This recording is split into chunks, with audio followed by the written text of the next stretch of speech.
Happy Thursday, everybody, and welcome to everyone's favorite show about plastic surgery, health, and beauty. This is Nip Talk. On today's episode, first off, Dupuytren's contracture. What is it? How do you cure it? I'm going to tell you. And then, is AI influencing plastic surgery? Maybe. And then finally, Sarah's going to tell us about some Thanksgiving regional favorites, and it's all coming up right now. Live from Lincoln Center in the heart of the Dallas Metroplex, this is Nip Talk. An honest and uncensored show about plastic surgery, health, beauty, and lifestyle with your host, plastic surgeon Dr. Bruce Hermann, and your co-host, entrepreneur and social media influencer Sarah Bennett. Now it's time to discuss the good, the bad, and the ugly of the topics everyone is talking about. It's time for Nip Talk.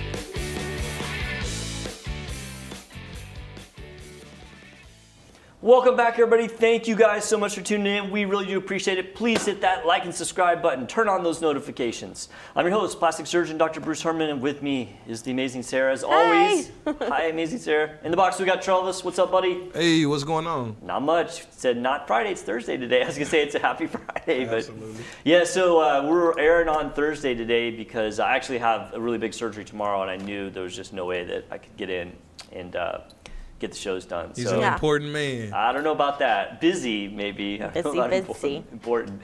So obviously Thanksgiving next week, but Sarah, you're going to tell us, we're going to do a Thanksgiving segment. So I'm going to hold off on the Thanksgiving talks. Normally I'd be like, oh, what are you guys going to do? But did you guys watch the Tyson fight?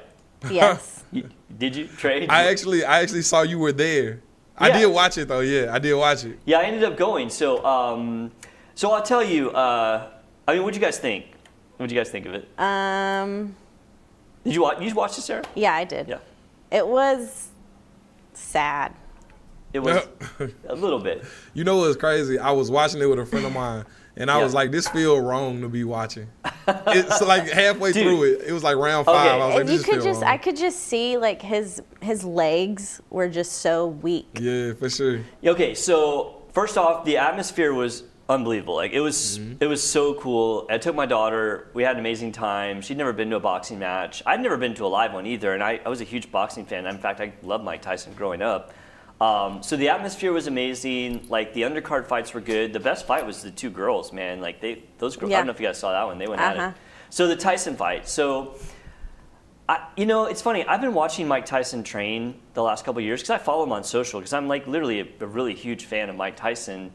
And the Mike Tyson who was in that ring was not the Mike Tyson that I've seen the last couple of years. Yeah, but that's apparently because like the contract that he signed. Well, so I actually posted. So I do most of my personal posting on X. That's like where that's the one that my handlers don't get control, like social media. So I posted on X. I was like, enjoyed the fight, but I believe that Tyson was either injured or infirmed, or it was just all fake. And then literally the next day, Tyson came out and was talking about how he had that medical. Do you guys remember when he had that thing in the summer? Nobody said much about it. Well, apparently he had like a ruptured gastric ulcer. Like he got like critically ill and, needed all these blood transfusions and he lost all this weight. I mean, it had to be that, if you had something that, critical happened to you while you're trying to train for like basically a top level fight, I mean, obviously it's going to affect you. Yeah. So I just feel that he wasn't even close to 100%. I think he was maybe 50%. Because like the first round he went out there and was going pretty good, and he clocked what's his name? Jake Paul. Yeah. I want to call him Logan Paul, but that was the wrong one. He like clocked him pretty good, and he looked like himself. But then after that, it was just tired. It wasn't the same. Yeah. So I was really bummed that he wasn't at 100% because I honestly believe if he'd just been 100%, he would have won. For sure. Well, I think all the videos of him training, he like looks like a dude. He looks like a destroyer of worlds, man. He looks so good. So that's why I'm like, it must have just been purely for entertainment. Yeah. There's like all this stuff going around on the internet that like he signed a contract that said like he would make more money if he lasted all 8 rounds, or all this other stuff. There was all these stipulations for how much money he would get. I think that probably Jake and Mike had some sort of agreement due to the fact that like, we got to make this fight last. Yeah, and then Tyson was infirmed. You know, I mean, he was infirmed. He wasn't himself. But I have to say, even through all of that, I'm super happy I went, and because I got to see Mike Tyson fight. Yeah, I'm sure it was cool. Live, and I was literally the hugest fan as a kid, so it was cool, and my daughter loved it. So overall, good experience. But it was packed in there too. Oh man, the atmosphere was the atmosphere was amazing. Like people were going, and like, you know, the crowd got a little, you know. Rambunctious. They got a little unhappy with like how the fight was going, but like early on it was like Tyson, like everybody was booing Jake Paul. Yeah, so I saw it. So That's funny. crazy. It was funny. Anyway, all right, let's move on to some segments. So first off, have you guys ever heard of something called Dupuytren's contracture? No. No, Trey? I have not. I figured you guys probably hadn't. It's kind of like a rare thing. So today I'm going to talk about Dupuytren's contracture, and actually a pretty easy cure to fix it. And this segment is based on a patient I had recently who let me take some really cool video of me treating his Dupuytren's. And I was like, oh, it's kind of a rare thing, but it is in sort of the realm of plastic surgery. As you guys have heard me probably say in the past, hand surgery is a subdivision of plastics, although there are other hand surgeons that are not plastic surgeons, typically orthopedics or sometimes general surgeons. So, you know, Dupuytren's is not super common, but it is a pretty severe disease. And what it is, it's an abnormal thickening of the fascia of the palm. So we have this fascial layer that runs underneath our skin that gives structure and support to the palm.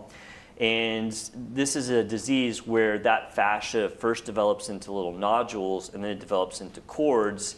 And then what happens is it starts to scar and it starts to contract. So your hand will end up going like this, and it goes in a way that you can't extend it. And so I got another picture there, Trey.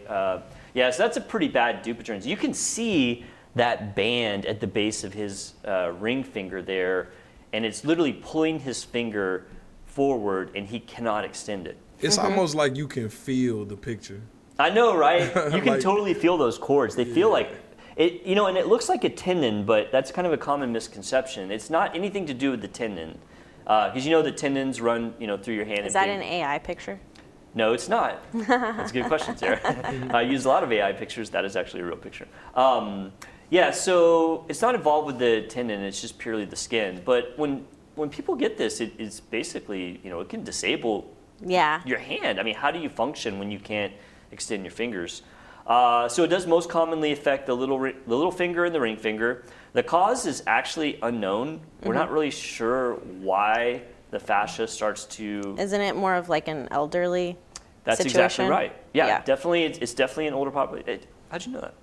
Well, I just know older people have... I've always noticed that their hands can sometimes it's like they just like their hand stays like this. You maybe have seen somebody that has Dupuytren's. Yeah. I mean, it exists, and every once in a while when I'm out in the wild, I'll notice, oh, that person has Dupuytren's. Yeah.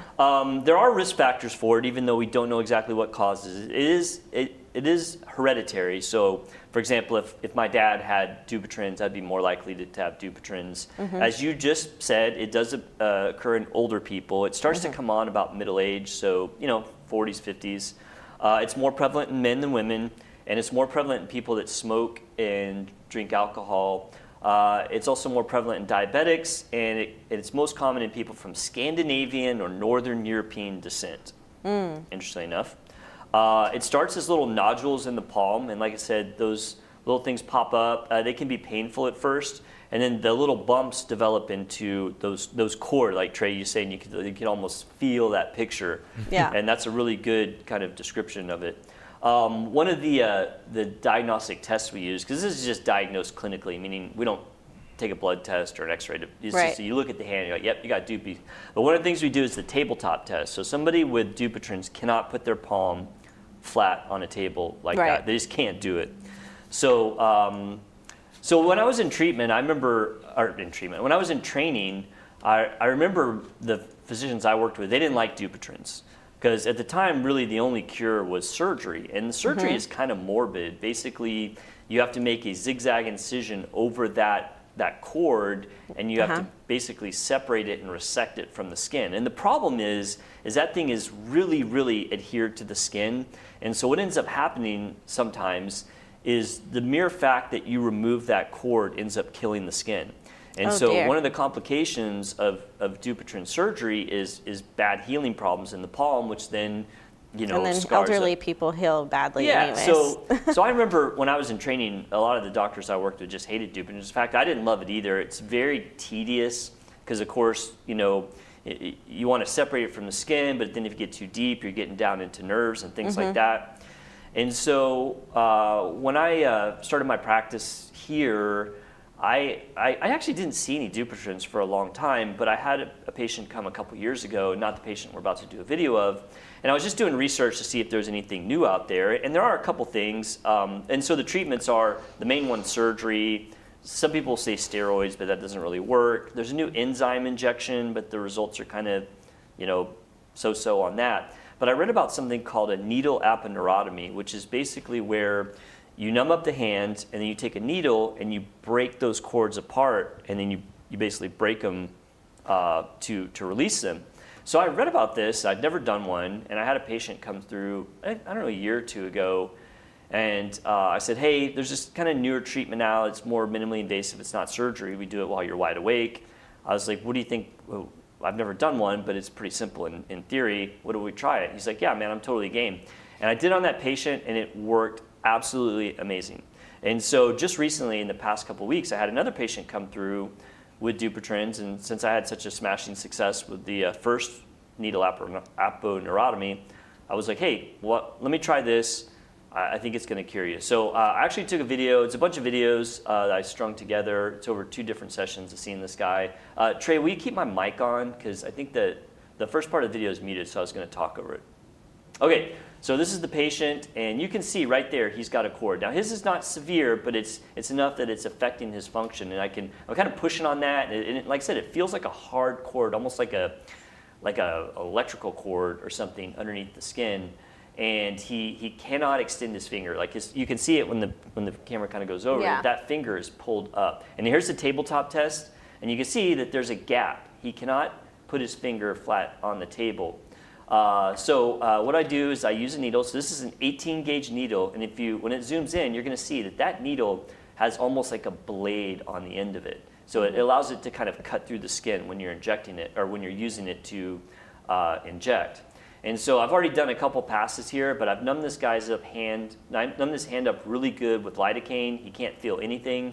And basically I'm taking that needle and I'm just making little holes in that cord, just back and forth, just kind of perforating it. And in a minute, what I'm going to do is, after I've made a bunch of passes, I'm actually going to forcibly extend his finger, and I can actually feel those bands breaking, which is very satisfying. You can almost hear it too. It's like a crunch. And then the finger just kind of relaxes. So let's see, any minute now. I was trying to get that last bit. I'd already done most of it there, but I had one little band left that was holding him.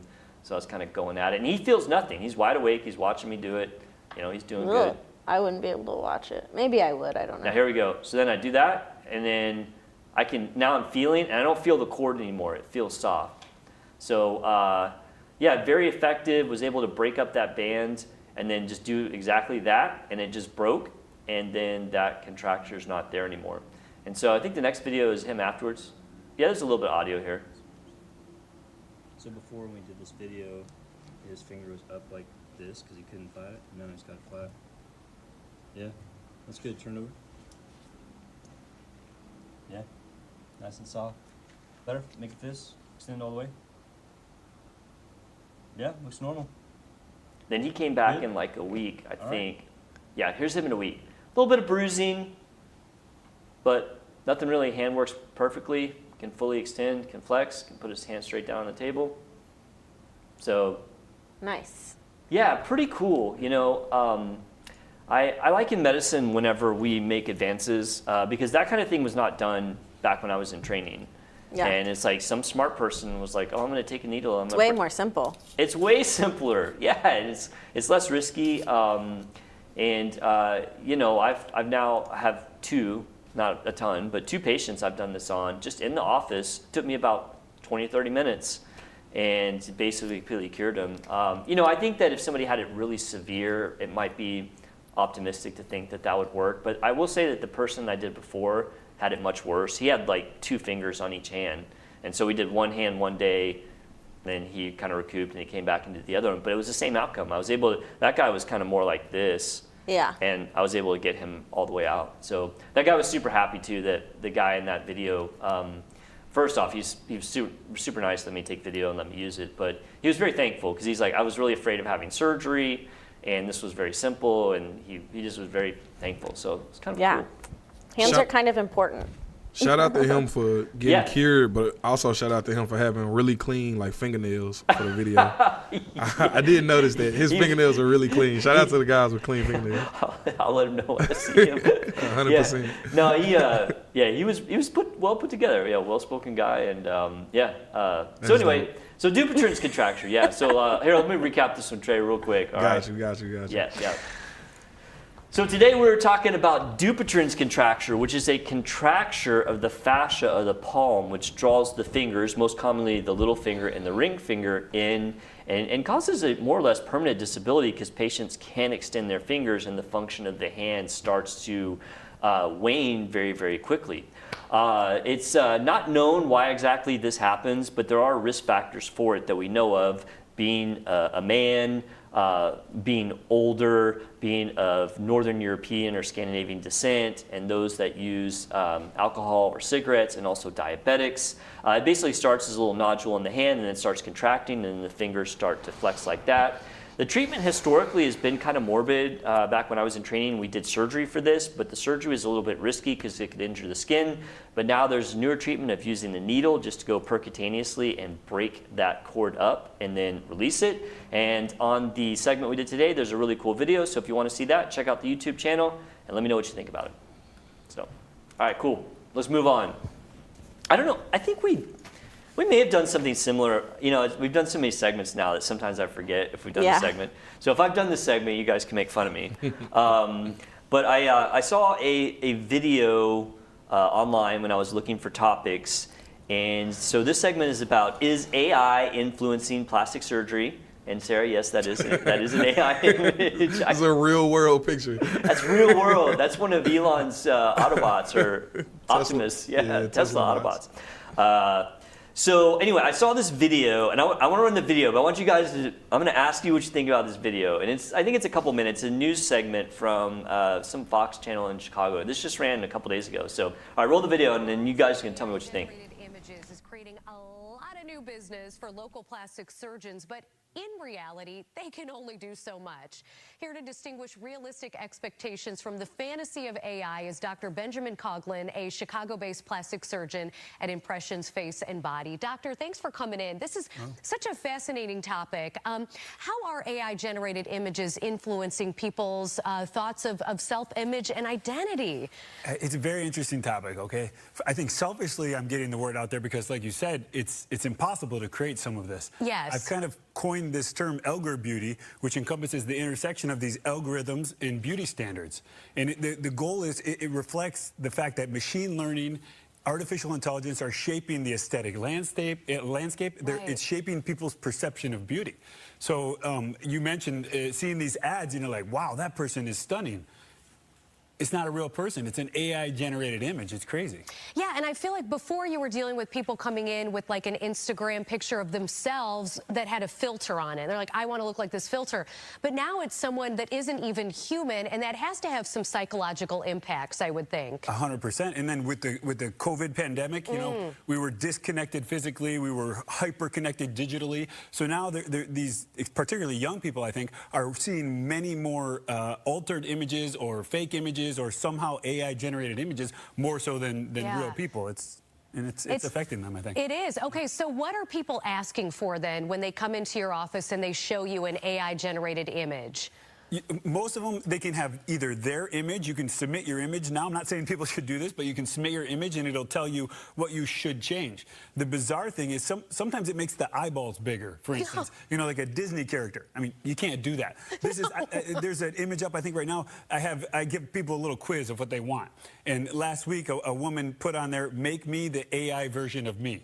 So I don't even think they really know what it's doing, but some of it is unnatural, some of it is, you know, artificial, it's like the term would. So what are the expectations then? If you go in, I mean, what can you do and what can't you do? Yeah, in a way it's good because I think it shows me what they want, right? I mean, I like a goal. Sure. So we just have a realistic conversation. I'm like, okay, well, your eyeballs are bigger, I can't do that, but your jawline is a little sharper. I see you like the contours, that you like the sleekness, okay? So then I show them a real person. Many of them want me to manipulate their photo, but I say, here, this is a patient I did, kind of looks like you, this is a reasonable outcome that we can obtain. So for me, that's the way I kind of get. I always wonder, and maybe this is getting a little too deep here, but it's like, how do these people afford this, you know? Because it's everyone from Joe Schmo to, you know, Luxury Lane walking on Michigan Avenue that's asking for these things. And I mean, it has to be pretty pricey, I would think, right? Yeah, it's pretty expensive, I would say.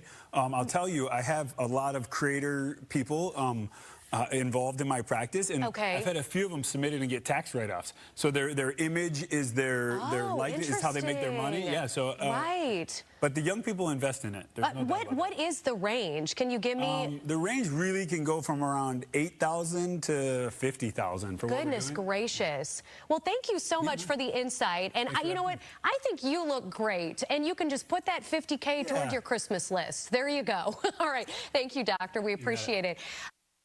Before I ask you guys what you think, I want to know how bro's getting $50,000 for surgery. Like, that's insane. Yeah, I was like, that's a big range, 8,000 to 50,000. All right, what do you guys think of that video? I mean, I think last time we talked about filters, and that's almost like social media AI, but I can definitely see how AI would make, like, because there's like these little filter things on Facebook that you can really, like, you just like show a picture of this to Facebook, and then it'll make you look like whatever you want it to look like. And so, I mean, that does bring up an interesting point that I hadn't really gone down. Trey, what do you think of that video? And any insight? The fact that people would bring in like an AI picture and say, I want you to make me look like this, is baffling to me. Like the AI version of myself. I'm baffled of whether or not it's actually ever happened. Yeah. You know, Sarah brings up a good point that I kind of just didn't even think about is, are they considering filters AI? Because you are right, there is an algorithm in a filter that makes you look the way that you do. Makes you have like, it makes your nose, it can make your nose different, your lips different. Right, yeah. And so, I mean, I guess if they're considering that AI, then I can buy that this is happening, but we've always been talking about filters. Like, that's not new. I got the impression that guy was trying to convince us that people are having AI, you know, take their picture and generate some different image of themselves and then bring it in. I could see that though. Like asking AI, like submitting your picture to ChatGPT and saying, what would make me look better? And then like if it's just hard for me to believe that that's actually happening. I mean, I'll tell you, I do tons of consults, and I would say maybe only 1 out of 20 patients will actually bring in a picture, and it'll be almost every single time they will bring in a picture off somebody's website that's a plastic surgeon, you know, or sometimes even my own, and say, this is what I want to look like. And I'm like, oh, okay. I've never, to this day, had someone bring in a filtered pic, and I sure as heck have never had anyone bring in an AI-generated picture. I don't know. I listened to that story, and I was just like, I don't think this is really happening. I'll be interested to see if and when ever someone brings in an AI-generated picture of myself. Yeah. I mean, are people? I mean, I could see that. We've done that. I mean, I have actually done that. I've used ChatGPT, and I did it. Like, me and my daughter were making like crazy pictures of ourselves as like, you know, make a picture of me if I was in Lord of the Rings, and make a picture of my daughter if she was like in a motorcycle gang, and it was hilarious. Like, they were super funny. But I don't know. I just haven't seen people really using AI to make pictures of themselves and then bring it to a plastic surgeon. I don't know. Maybe it's to the clientele I have. Maybe. I don't know. Maybe they're just not. They just don't. Well, I mean, they're not aware of that technology. I mean, really. Maybe that's true. Or maybe, you know, one of the answers I did think of is, well, maybe it's 20-year-olds doing this, and you know, there's not a lot of 20-year-olds that have the financial backing to come in and get plastic surgery. Well, that guy did say a lot of his clientele Or that does that influencers. are influencers, Yeah. creators. I think that in reality, the average plastic surgeon is not seeing people bring in AI-generated pictures of themselves. I'm just going to go out on a limb here. I mean, as you said, I mean, you guys might find it surprising. Do you find it surprising that I tell you only 1 in 20 patients bring in a picture at all? Yeah. You thought it'd be more? I mean, I didn't bring in a picture, but I wasn't doing my face. What about, do they bring in pictures of like celebrities? Maybe one time in 15 years Wow. of doing this, I've had someone bring in a picture of celebrity. I mean, I remember one point someone brought in something, but as I said, most of the time when people bring in pictures, which is rarely, I'd say 1 out of 20 consults at the most, they generally will bring in before-after pictures from different plastic surgery web pages that they've been perusing. But I did want to do my homework, and so I wanted to find out if AI is being used at all in plastic surgery, because you guys know I love AI. Yeah. I literally use AI all the time. In fact, I was using it, yesterday, even this morning, to do like tasks. I mean, I use it for literally everything. So I'm not anti-AI. I actually love it. I just haven't found that application for plastic surgery, in my opinion. But I did some research. I did find a research paper about artificial intelligence in plastic surgery. Now, what this research paper was actually a questionnaire that they sent out to tons and tons of plastic surgeons. Not that many responded, and most of them were not from the United States that responded, which I don't know if that means anything, but it asked them, how is AI being used in your practice, if at all? So they did get some responses. One of them was AI being used in burn treatment as a tool to assess burn severity and recommend treatment. Okay, I could see that. I didn't use it. And I'll go on to the next one, and then I'll kind of circle back around. Another was wound analysis, where AI is monitoring the healings of wounds. I was director of wound clinics for years and years, over a decade, and the last place I worked at, they had one of those software programs that would evaluate the wound and say, oh, the wound has this much. I never used it. Like, to me, it was not useful. I mean, I have eyeballs. I can look at a wound, and I can tell you if it's getting better. Yeah. And I'm not going to make an error, but sometimes these algorithms, if the picture is not great, the lighting's not great, it would make totally inaccurate evaluations, because not of the AI, but because of the picture. There was human error getting into the AI's algorithm because the person taking the picture didn't do a good job. Right. And so I absolutely didn't use it, and I caught grief from administration for a while, and then finally they realized that I was doing a good job, so they didn't care anymore. But I could see them using that for burn treatment. It's the same thing. A burn's just a big wound, so I could see them using AI tools. But once again, if I was still doing burn surgery, which I did tons of it, I wouldn't use a computer program to tell me how much of a burn there is. I can do that myself. Yeah, but I feel like that technology is more for, I guess, more of the like nursing staff or technical staff. You are absolutely correct, because the nurses at the wound clinic loved that program. Because if you're not there, if the doctor's judgment isn't there, then they have this machine that will give them the guidance that they're looking for. You're 100% correct, because the nurses were all about it. And I just was like, you guys can use it for your thing, but I'm going to do a clinical judgment because I trust myself more than the software.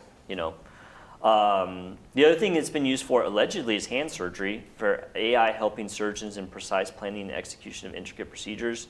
Not really sure how that works. That might be a solution looking for a problem. And then finally was AI simulation of patient outcomes. So this is probably similar to, I'm sure you guys, well, Trey, you may not have, but you probably have heard of the computer before, only because you've kind of been in that world before, like the computer simulations of befores and afters. Have you heard of that? Oh, you haven't? Okay, I'm sorry. I assumed that you had. There's basically computer programs where you can take someone's picture and you can alter it to make them look like they've had a tummy tuck or a breast aug or whatever. Oh, okay, yeah. And so we had the software where I did my training for plastic surgery. I didn't really care for it. My concern is that sometimes the computer would come up with a picture, and then the patient would get that set in their mind, and you would do a surgery and get a fantastic result, but just because of their anatomy or just what you had to work with, you couldn't get it just like the picture. And then patients were like, oh, this isn't what I was expecting. And it has that potential for patients being unsatisfied, not because there was any issue with the surgery, but because the computer program is not reality. Right. You know, it's a simulation. And so when I started my practice, like, yeah, I don't think I'm going to go down that road. It has a potential for patients to have, you know, a disconnect between their expectation and reality of the results. Yeah. So. That's what that doctor was saying too, about like, Who? On the TV? Yeah, he was saying. Right. Yes. Yeah. Exactly. Right. He was like, I get those pictures. I like them. They give me some guidance. But then I try to find pictures that I've done or before and after. Yeah, so I give them a more smart. Realistic goal. Yeah. That was one of the smarter at. things that he said. Yeah. You're right. I'd forgotten he said that. So, but yeah, I don't know. I just don't necessarily see AI as being instrumental in plastic surgery right now. If anything, I think it just makes people feel bad about themselves. I know, right?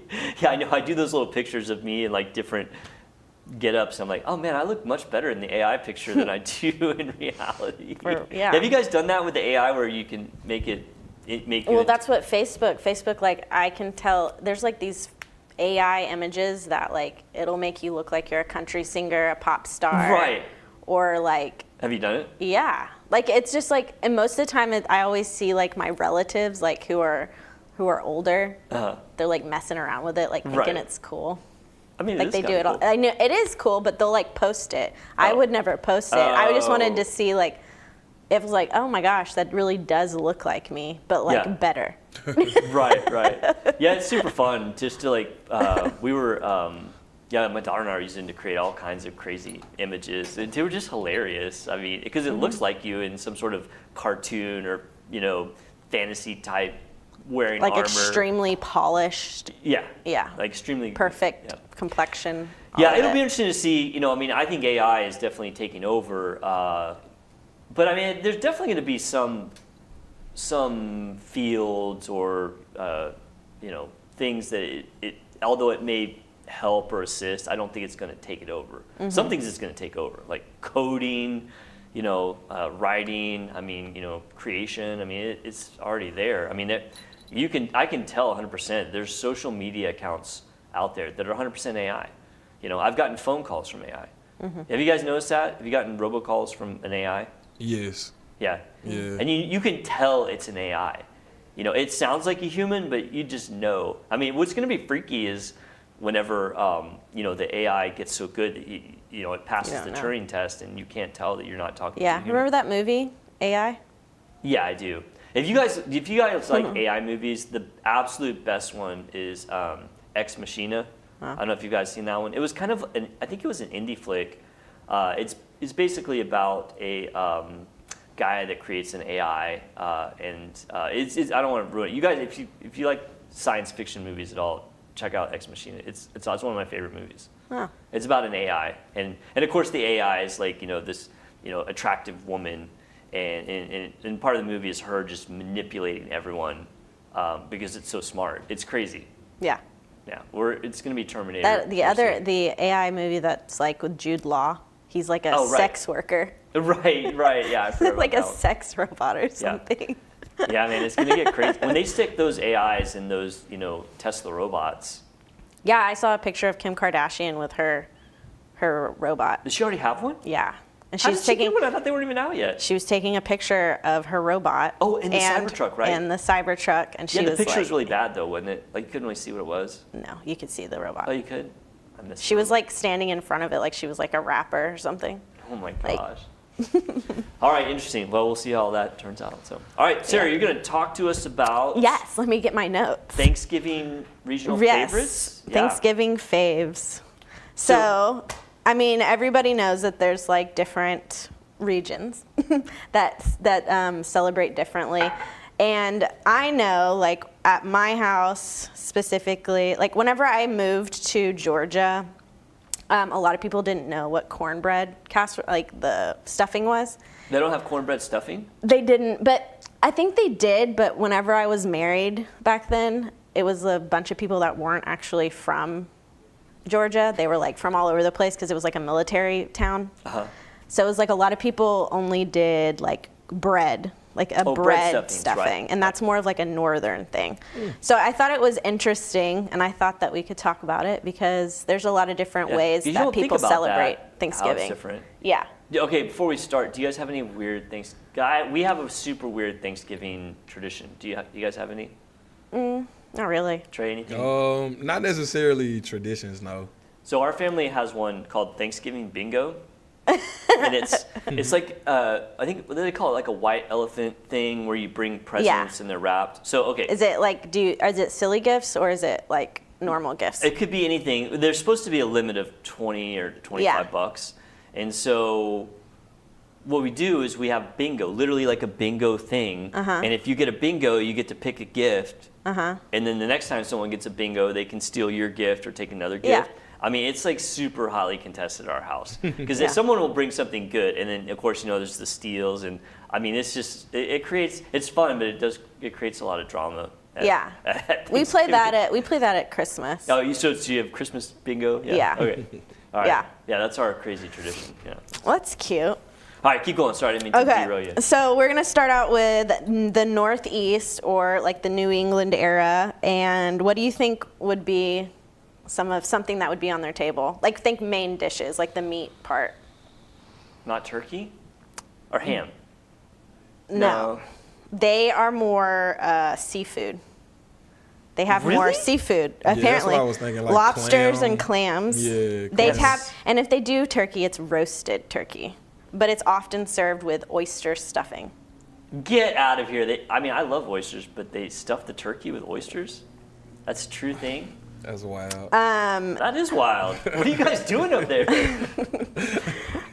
Mid-Atlantic area. Okay. What do you think? Crab cakes. No. That's what Maryland does. Crab cakes and football. Sorry, that's from a movie. They have brined or smoked turkey. Oh, brined turkey. Common in Pennsylvania. Huh. I didn't know that. And then ham is a popular alternative, which ham is also popular here. Popular here. Yeah, absolutely. Yeah, so that leads us to You prefer ham over the the turkey? South. I do. What do you think? The South? Yeah. Fried turkey. Yes, deep fried turkey. Yeah. Nice. And then ham. We already said that. Yeah. And sometimes ham replaces turkey altogether. But most of the time at my house, we serve turkey and ham. Yes, we typically do too. It's always turkey and ham. And then also just because, Texas, there's Pecan pie. barbecue. Oh, Barbecue. Barbecue turkey or pork. And then we get to the Midwest. That's going to be more traditional turkey. Just regular like turkey. The herbs, like the traditional type. I and can see then that. They're kind of vanilla up there. More wild, so like venison. Oh, pheasant maybe. Or hunting. duck. Yeah. Okay. More of the hunting things. And then the Southwest is going to be more Southwestern flair. It's kind of a Tex-Mex flair. Yeah, so tamales. They'll start taking tamales at that time. Smoked turkey with all the Southwestern spices. So it'll be a little bit more unique. And then West Coast is going to be, I would say similar. Gluten-free turkeys? Yeah, vegan alternatives, vegetarian things. That's dope. Acorn squash or nut loaf. I think I'm pass on that. Me too. That does not sound. You know what fun. I don't like? That sounds like you're going to McDonald's. Do you guys like cranberry sauce? No. I don't like it. A lot of people do. I do not like it. I tried to make real cranberry sauce one time. How'd it go? I mean, people liked it, but I do not like cranberries at all. I kind of like cranberries. I always like those craisins, like the dried cranberries. Yeah. Yeah, I can't do the cranberry sauce. Like I don't know if it's a texture or just the fact that it comes out of the can so weird. It's like, right. It's like a Jello. dog food. That's Jello. It just tastes bad to me. I don't know. I don't like the taste of it. It's tart. Yeah, I get it, man. Like I like cranberries as like an accent, but not as like the whole thing. Right. Sure. I'm out on that. Yeah, I don't even like cranberry juice, like the cocktail things. It's I don't tart. like it. Yeah. Okay, next we've got three more. Pacific Northwest. What do you think their main one that they'd have on the table? Pacific Northwest. That's Crab like and Washington. Right. Crab and wine. salmon. Oh, of course. okay. Of Yeah, course, wild salmon. caught. Of course. I was close. I was thinking Yeah. seafood, but I was, For sure, salmon, and then I found Hawaii. Hawaii has Hawaii. It's got to be fish, right? Seafood. Kahlua turkey, Kahlua pork. Kahlua? Like the alcohol Kahlua? Kalua. How do you say that? Are you talking about Kahlua, the alcohol? No, it's Kalua. Kahlua? Yeah, I don't know. What is it? I don't know. It's a type of. I guess it's a type of. Meat? No, it's a It's a type of. It's style? the way that they cook it. Oh, it's style, like Polynesian so style? it's slow cooked in banana leaves. Okay, so it's Polynesian style cooking. Yeah. Which I'm all for, Yeah, and then of course they do a lot of raw fish. of course. Yeah, and then Alaska is Crab. gonna. Has to be crab. Wild game moose, and then Moose. yeah, venison, Roast moose. and then fresh caught seafood. Yeah. Yeah. It was funny when we were in Alaska this summer. I had this like idea that the crab would be cheaper up there. Have you guys bought king crab lately? No. It's insanely expensive. It's $50 a pound. Yeah. Like it's nuts. I mean, it was expensive like even 10 or 20 years ago, but the prices. And so I was like, oh, I'm gonna go to Alaska. I'm just gonna eat crab because it's so cheap. No, it's still expensive up there. Yeah. Even though they're just getting them right off the boats. Yeah. I guess there's just so many more people now, and I don't know if the king crabs are. I've had crab before for like Christmas dinner. Have you? We've done that before too for Christmas. We've done a seafood. I tell you though, if you guys have not tried, Or it was for Thanksgiving. I can't remember. oh my gosh, I'm totally blanking on the stone crab. Have you guys had stone crab before? I don't think so. It is really, really, really good. And the cool thing about stone crab, they harvest those down in Florida. They don't kill the crab when they catch them. They bring them up and they take one claw and they throw them back and they grow it back in a year, and they apparently do fine. I mean, I guess you could say that that's mean or whatever, but at least they're not killing them. Crabs can regrow their limbs. Yeah. So they just take a claw and I toss didn't it know back. that. But anyway, Trulux has really, really amazing stone crab. Oh. So good. Oh my gosh, I love stone crab. That's cool. Sorry, Well, what are your favorite side dishes or for Thanksgiving? I do like stuffing with good gravy. That's one of my favorites. I know it's all carbs, but Yeah. it is pretty good. Or No, at least that's the like way, yummy. at least the way that my stuff. mom It's makes funny. We had a debate just yesterday, actually. I don't know if it was called stuffing or dressing. Yeah. Oh, what did I call it? Stuffing. I called it stuffing. Yeah. What is it supposed to be called? Some I don't people. know. Some people call it dressing. Like my Yeah. mom always calls it dressing. Yeah. Some people call I've it heard it dressing. called that. I guess we call it stuffing because that's just what I Yeah. said, not even thinking about it. That's Now funny. that you asked me, if you'd asked me, do you call it stuffing or dressing, I Either or. I would have been like, I don't know, what do I call it? But obviously I call it stuffing because I that's just what. noticed it when you said it. It's funny. So what do you call it, Trey? I call it dressing. See? I'm sorry. No, because I was getting turned around. Yeah, I yeah. call it dressing. I like, Dressing? dressing. I would just confuse me with, is it salad dressing? No, I just, like she said, like a cornbread dressing. Yeah. But my favorite side, I guess, during the holidays probably is either like macaroni and cheese or broccoli casserole. Broccoli Nice. casserole is Broccoli really good. casserole, wow. Broccoli casserole is really good. I just Nice. can't do broccoli. I just, Oh, I love broccoli. there's something about it that just Really? repulses me. Not repulse, that's a strong word. That's a strong word. I don't like the taste of it. So offended. Sorry, I just came out. I just came out Dr. really Herman be quickly. like, broccoli. It's offensive. Offensive. I've tried it so many times. I've tried it fried, steamed. Oh, wow. And just, I don't know if it's the texture of it or the Yeah. taste. I hate all of it. Yeah. There's nothing about it I like. Repulses me. So I usually celebrate Thanksgiving at my sister's house. Yeah. And so she asked me what I was gonna bring. Yeah, what are you So bringing? I'm bringing sweet potato casserole. Oh, no, okay. yeah, it's some. Yeah, so I brought. yeah, this just is show like the one of the pictures real quick. recipes. Do So you these have are it? your recipes. No, I found these online. Oh, okay. And these are the ones I'm gonna make. Hey, let me just tell you, going back to our last segment, AI makes the best recipes. Yeah, I've used it before. Yeah, You can even tell it like Dude, turn it's- this recipe and to make it more healthy. I know, it's amazing. It's I'm telling crazy. You, AI's. So yeah, I usually make sweet potato casserole. I make it every year. And for some reason, I can't find the one that I made last year, but this one looked pretty good. And that's from tastebetterfromscratch.com. I've honestly pretty never good. had sweet potato casserole before. It's so good. It's more of like, it almost tastes more like a dessert because it's very Really? like 'Cause sweet. It's sweet. That makes It's brown sense. sugar topping, or you can put marshmallows on it. I do have to say, there's two sides my wife makes sometimes.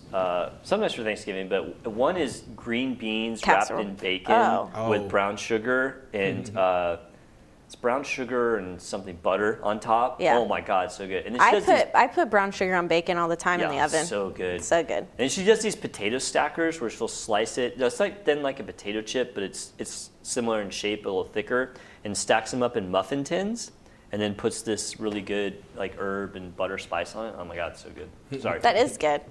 And then, have y'all ever had green bean casserole? Like the one Yes. that's like Well, I've had famous for like, I've had a type of it. like the one that's like on the back of an onion, like the fried onion packages.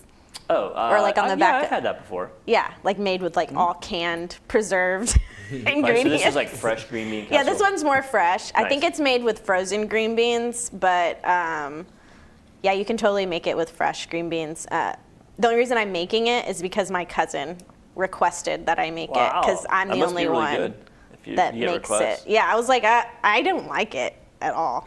Oh, I used to you only, make it, you don't even like it? yeah. Oh, okay. So, and then I Looks like decided that I was gonna make like a cocktail. oh, what's your Oh cocktail? yeah. My friend Cassie, Yeah, you've I know met her. Cassie.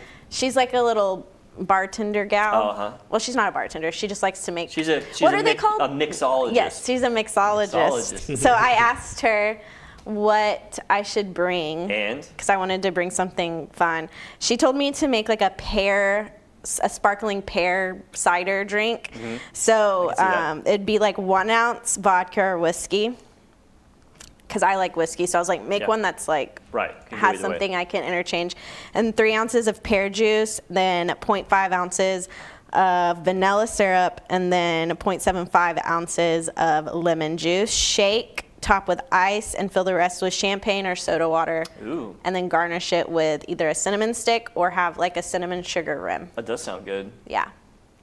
Another thing too you can use for pear drinks is this is gonna sound crazy. We've made pear drinks using pear baby food because it's just like pureed puree? pears. Yeah. Mm-hmm. We did some pear martinis one time that were freaking unbelievable, and part of the mix was baby food. Yeah. 'Cause it's That's just pear yummy. food, so, well, that's awesome. Yeah. Well, I hope you guys have an awesome Thanksgiving. Yeah.